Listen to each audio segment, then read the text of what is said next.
Quelito, ¿te acordás de alguna poesía cortita, Quelito? Una bien cortita, ¿te acordás?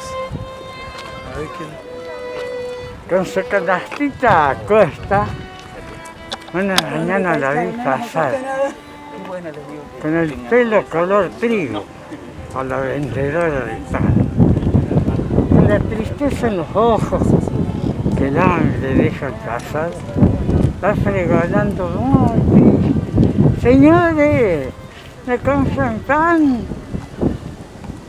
Curioso un día le pregunto por qué vendía el manjar. Ella triste me responde, porque en mi casa no hay pan. Gracias, Quelito. Se emocionó, Quelito.